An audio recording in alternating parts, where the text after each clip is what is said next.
Hello everyone, welcome back to my channel. तो अभी जानते हैं कितना ठंड है कि ये वाला जो गाड़ी है उसके उधर तो दिखता ही नहीं है, क्योंकि अभी जो है दिसंबर का टाइम है और जहाँ पूरा प्रॉपर जो ठंड होता है, काफ़ी ठंड है, धुंध कोहरा बहुत ज़्यादा है। पता नहीं आप लोग के साथ आप लोग के से कैसा है, लेकिन बिहार में अभी बहुत कोहरा है, ठंड है। और कम जो होता है ना, एकदम हाथ वगैरह ठंडा ज़्यादा होना, सिपसिपाना, वो सब पूरा है अभी अभी के टाइम पे। अभी ठंड बहुत ज़्यादा, अभी बज रहे हैं सुबह का 6:30, फिर भी कोई नाम नहीं है। और ये हमको लगता है कभी काम नहीं करेंगे तो आधा एक घंटा के बाद हमारा टाइम भी ख़त्म हो जाएगा, और ये कोहरा भी 10 बजे तक सब ख़त्म हो जाएगा और धूप भी निकल जाएगा और हमारा काम डिस्टर्ब हो जाता है।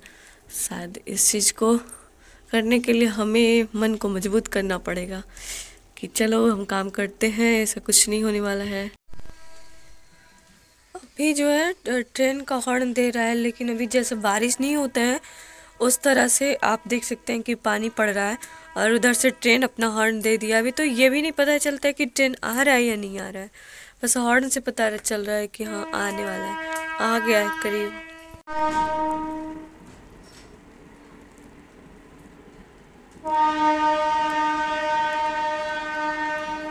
तो हम आए थे छत पे, और छत पे कपड़ा डालने आए थे। तो देखते हैं, इतना ठंडा होने के बावजूद तो वैसे नहा लिए थे, लेकिन क्योंकि सुबह में एक्सरसाइज करने से बहुत हेल्थ पे इशू जो होते हैं वो सब सही होते हैं, सही हो जाता है। और एक दिन नहीं, लगातार करने से और भी बेहतर होता है। और ये जब छत पे कपड़ा लेके गए तो हमको पता ही नहीं चला। हमको ये लग रहा था कि कपड़ा सूखेगा या फिर गीला होगा, इतनी पानी पड़ रहा था, जैसे कि बूंदा बूंदी होता है पानी पड़ना, तो उस टाइप से कोहरा वाला जो होता है वो हो रहा था। और हमको लग रहा था कि पूरा टाइम तो सूखेगा नहीं, लेकिन फिर भी डालना तो पड़ेगा। और नीचे तो डाल नहीं सकते हैं क्योंकि ऊपर में हवा चल रहा है और नीचे पूरा पैक हो गया है, तो नीचे नहीं डालेंगे, ऊपर में डालेंगे तो ताकि आधा सुधा सूख जाए और इसको रूम में ले जाके और भी सुखा सकते हैं। तो ये सब करने के बाद हम आ गए थे फर्स्ट स्लॉट के लिए। और खाना पीना खाने के बाद आ गए थे फर्स्ट स्लॉट के लिए, जिसमें मैं पढ़ना था कि best way to start a new habit के लिए क्या चीज़ जो बेस्ट होगा, रास्ता होगा जो कि एक न्यू हैबिट के लिए अच्छा होगा। तो उस चीज़ को ध्यान में रखते ही हम और एटॉमिक हैबिट से पढ़ रहे थे, जो कि नॉवेल्स हैं। आप इसके बारे में छोटे छोटे पैराग्राफ है उसको आप पढ़ सकते हैं। और अगर आपको समझ में आता है और नहीं भी आता है तो आप धीरे धीरे इंटरेस्ट आपके डेवलप होंगे, तो आपको लगेगा कि बहुत अच्छे ये चीज़ है और बहुत पढ़ने में अच्छा लगेगा। वैसे तो देखेंगे कोई बिजनेसमैन या फिर कोई भी तरह, ऐसा नहीं है एटॉमिक हैबिट ही एक बुक होता है, फिलोसफी ऑफ मनी होता है।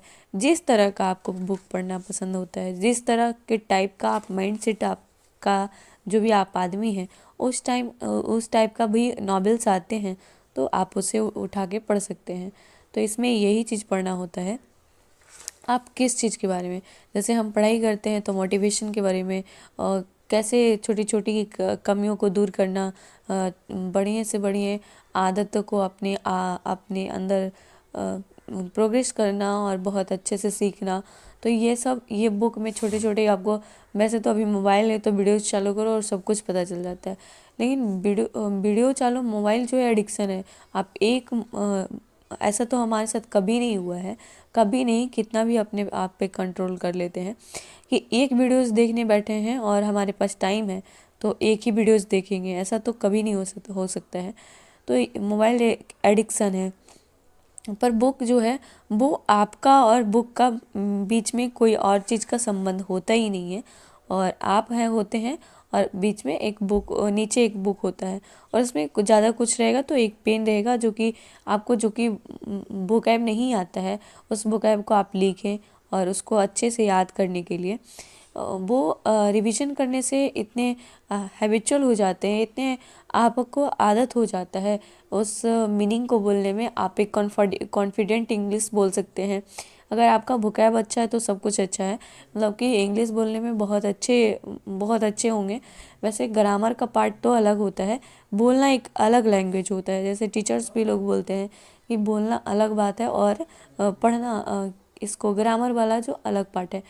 ग्रामर में जो होता है वो रूल्स होते हैं और बुक में जो होता है वो पढ़ना होता है। तो इसमें यही बताया जा रहा था कि टाइम, लोकेशन, आप किस टाइम को कब कर रहे हैं, कहाँ कर रहे हैं, तो ये चीज़ आपके लिए बहुत ज़रूरी है। जैसे कि आप हमको डेली किचन किचन जाना होता है, तो तो उसमें आप जब आप बिस्तर से उठते हैं तो उस टाइम आपका 1 मिनट, 2 मिनट, 5 मिनट्स ऐसे ले सकते हैं और अपने आप के लिए मैनिफेस्ट कर सकते हैं। उसके बाद आप अपने आप फ्रेश होके किचन जा सकते हैं। उसके बाद कुछ अगर पढ़ाई है तो मॉर्निंग में पढ़ाई कर लीजिए, फिर आप किचन में कुक कर लीजिए। मतलब टाइम को आप बांधिए कि इतना टाइम हमको देना है, इतना स्पेस देना है, इतना देर तक पढ़ना है और बहुत डिसिप्लिन से पढ़ना है। फालतू का कोई चीज़ नहीं। अगर फालतू का कोई काम है तो बहुत कम टाइम में हम इसको निपटा लेंगे और इसको निपटाने के बाद ही कोई और भी काम करेंगे। तो जो भी हमारा मीनिंग्स था, इसमें जो भी मीनिंग्स हमारे निकले थे वो सब हम आपको दिखा रहे थे और ये एक बारीकी से लिखे थे। और क्योंकि कल जो है इसको अच्छे से रिवीजन करना है। वैसे तो हम बोले थे कि टारगेट हम डेली का दिखाएंगे, लेकिन कुछ तबीयत ख़राब होने के कारण हमसे नहीं हो पाया। लेकिन हाँ, हमने आर्टिकल पढ़ा है इंग्लिश में और ये है नीतू मैम का बुक। और इसमें हम जहाँ तक पढ़े हैं लगभग हो ही चुका है, 3rd पेज तक गए हैं। उसमें कुछ फ्रेजेस थे और कुछ द कहाँ लगाया जाता है, इन्फिनेटिव होता है, सिंगुलर नाउन होता है। तो ये चीज़ सिंगुलर नाउन और प्लूरल कहाँ उपयोग किया जाता है, ए और एन कहाँ पे उपयोग किया जाता है और द का उपयोग कहाँ होता है। और जो हमको लगता है कि एक बार पढ़ने में जो हमको समझ में आया है, वैसे तो हमारे पास कॉमन इनर भी था, तो उससे ज़्यादा, इससे ज़्यादा टूटी फूटी भाषाओं में, जैसे कि हमको कुछ भी नहीं आता है तो उसमें ज़्यादा अच्छे से समझाया हुआ रहता है। का की का मतलब ऐसे इस तरीके से कॉमन ईयर में समझा हुआ होता है। तो एक बार हम उसको पढ़े थे, ज़्यादा देर उसको नहीं पढ़े हैं, पर एक बार हम पढ़े तो हमें नीतू मैम का बुक बाद में पढ़ने के बाद हमको ऐसा लगा कि नीतू मैम जो भी बता रही हैं, जो भी पढ़ा रही हैं, वो बहुत अच्छी पढ़ा रही हैं। वो एक एक पॉइंट पे हिंट कर रही हैं। और जहाँ तक आपको सिंगुलर नाउन, यहाँ तक ये भी बता रही हैं कि सिंगुलर नाउन किसको कहते हैं, काउंटेबल नाउन है, अनकाउंटेबल नाउन है। तो ये चीज़ हम किसको कहते हैं, कैसे डिफाइन करेंगे। और एग्जाम्पल लेके भी समझा रही हैं। किसी में आप अनकाउंटेबल काउंटेबल को भी यूज करते हैं, किसी को काउंटेबल में भी है, तो रूल्स के आधार पे नहीं यूज होता है। तो ये सारे फ्रेजेज होते हैं, कुछ वर्ड्स होते हैं। तो एक कहाँ द लगाया जाता है, कहाँ आपको इन्फिनेटिव फिनिटिव, तो ये सारे चीज़ें आपको आर्टिकल में पढ़ना था। तो आज आर्टिकल पढ़े थे और दूसरी बार में हमको जो भी था उसको इसको अगले बार हमको रिवीजन करना होता है। और आर्टिकल में बस कितना पढ़ना है, और कोई भी एग्जाम्स आर्टिकल में 3 ही चीज़ पढ़ना है, ए एन और द। इसी चीज़ पे पूरा पूरा इस चैप्टर का, इसका जो है आर्टिकल का बुक ख़त्म है। लेकिन हाँ, आर्टिकल में जितना भी एग्जाम्स है एसएससी के पूरे, जिसमें इंग्लिश आता है और एसएससी के सारे एग्जाम्स में इंग्लिश आता है, तो ये चीज़ सभी ए और एन का प्रयोग 1 से 2 क्वेश्चन से 3 क्वेश्चंस, आपको कोई भी एग्जाम्स को उठा लीजिए, आना ही आना है। तो आर्टिकल काफ़ी इम्पोर्टेंट चैप्टर था। और जैसा कि कल रिजल्ट आया है सभी लोग का, वैसे 136 गए हैं और यूआर का गया है और ओबीसी का 130 गए हैं। वैसे अगले बार जो कट ऑफ गई थी उससे कम है थोड़ा सा, लेकिन अगले बार तो हम उतने एक्सप्लेन करके नहीं देखे थे। लेकिन हाँ, इस बार 130 है ओबीसी का और यूआर का 136 है। वैसे और भी कम जिनका जितना है वो आप देख सकते हैं, सभी टेलीग्राम पे है, पोस्ट पे है, सब पे आप जाके देख सकते हैं। वैसे आप भी कोई हमारे वीडियोज को देख रहे हैं सीजीएल वाले, तो आपका रिजल्ट कैसा रहा, आपका कमियां कहाँ रहा, अगर आपका रिजल्ट हुआ तो आपका कितना मार्क्स आया और कितने बेहतर कर पाए। हमें भी अगर आपको पता होगा कि मतलब किसको पकड़ने से आपका ज़्यादा अच्छा मार्क्स आ पाया, तो हमें ज़रूर सजेस्ट करिएगा ताकि हम अगली बार बहुत अच्छा परफॉर्मेंस कर सकें।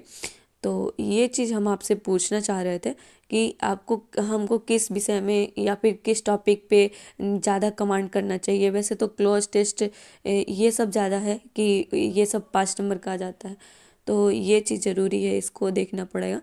और आप लोग बताइए कि आप लोग को तो ये एक्सपीरियंस है, ये चीज़ को डिटेल से समझी हैं, तो शायद आपको पता होगा। तो हमारी वीडियोज़ को देख रही होंगी, तो आप ज़रूर बताइएगा ताकि हमें उस सिचुएशन को थोड़ा जल्दी समस्या का समाधान हो जाए। और हमें पढ़ना था, आज का पूरा टारगेट जो था उसको भी अचीव करना है।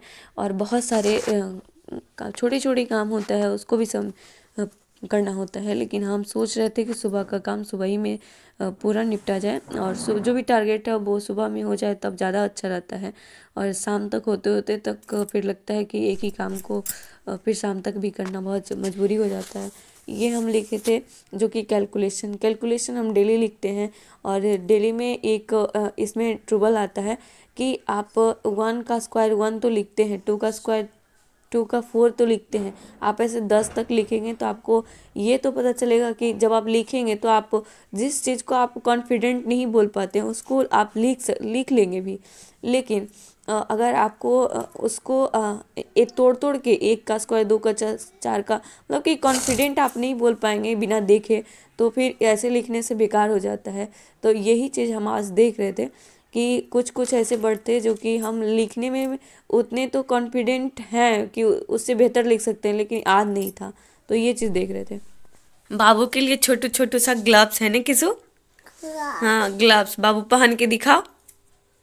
हाथ में पहनना है बाबू, हाथ में पहनना है, छोटू छोटू सा ग्लव्स है बाबू का। अभी पहन लिया बाबू ग्लव्स, पहन लिया किसु? हाँ, क्या बात, हाथ मिलाओ, हाथ मिलाओ, अच्छे से हाथ मिलाओ, ऐसे ऐसे। Good good good, cutie pie है ये तो। गुड, देखो देखो देखो, इसको देखो, इसको देखो, इसको हेलो। गुड। और यहाँ हाथ मिलाओ, ये वाला हाथ मिलाओ। डिग डिग डिग डिग, अब बाबू सेफ हो गया। अभी का टाइम बहुत छोटा होता है, तो इतना करने के बाद शाम हो गया था, तो हमें खाना भी बनाना होता है और तब हम चले गए थे। वैसे आज खाने में थोड़ा बहुत कुछ स्पेशल भी बनाना था, जैसे कि गोभी का पकौड़ा। इसको पकौड़ी या पकौड़ा बोल सकते हैं। पकौड़ा थोड़ा बड़ा होता है और अगर पकौड़ी बनाना है तो छोटा छोटा पीसेस कर सकते हैं, लेकिन इसको पहले ही उबाल लेंगे ताकि बहुत अच्छे होगा। तो और बेसन में डुबो कर सकते हैं तो ये चीज़ ज़रूरी था कि छोटे छोटे पीसेस में कर सकते हैं। और इसको सबसे पहले ये है कीड़ा वगैरह रहता है उसको देखना होता है अच्छे से, और आप उबाल लेंगे तो काफ़ी अच्छे से तल सकते हैं। तो ये चीज़ हम किए थे और ये बन के हमारा कुछ ऐसा तैयार हो गया था और इसका कलर कुछ ओरिजिनल वाला आ रहा था। वैसे हम जो आज वोकैब में किए हैं वो हम ये एडियम फ्रेजेस किए थे और जो रिपीटेड हैं उसी को हम किए थे। और जैसा कि हम बताया था कि 1 से 25 हो चुका था और इसके दूसरे पेज को रिवीजन करना था। इसको रिपीट करने के बाद दूसरे पेज पे जाना था और दूसरे पेज को रिवीजन करना था। और रिवीजन जो आज वोकैबलरी में जो था वो यही था। और इसको हमको लगता है सारे बुक्स सब सारे पब्लिकेशन का एक ही होता है। पहले ये चीज़ नहीं पता था, लेकिन अभी पता चला कि सारे बुक एप्लीकेशन एक ही होता है, बस उसमें थोड़ा सा बताने का और समझाने का जो नियम होता है अपने अपने अलग अलग होता है। और ये हमारा है रीजनिंग का 2 सेट लगाए थे। वैसे आज मैथ क्लियर नहीं हुआ, जिसमें आया था 43 50 आउट ऑफ में। इस 1 जुलाई का था और 2024 शिफ्ट 3 का था 1 जुलाई। और ये इसका कुछ एनालिसिस रहा, कुछ ऐसे सीरीज वगैरह में दिक्कत हो रहा था जो कि अच्छे से एक्सप्लेन नहीं किए थे, वो भी गलती था। तो ये तो 3 से 4 क्वेश्चन इसमें गलत हुए थे, तो अच्छे मार्क्स आए थे। और इसमें था 1 जुलाई 2024 का शिफ्ट 4 का जो कि 36.5 था 50 आउट ऑफ में, तो इसमें बहुत ज़्यादा कमी हो गया था। इसमें एक क्वेश्चन है ट्रबल मेकिंग, जो कि हमें बहुत अच्छे से आता है। और कैलेंडर को भी थोड़ा सा मिस किए थे और इसको अच्छे से टाइम कम होने के बावजूद इसको अच्छे से बना नहीं पाए थे, बस थोड़ा बहुत अंदाज को होता है ना सिली मिस्टेक्स वो हुआ था। और यही सारी गलतियाँ होती हैं हमारी। वीडियो अच्छा लगे तो लाइक शेयर एंड सब्सक्राइब जरूर करिएगा। बाय।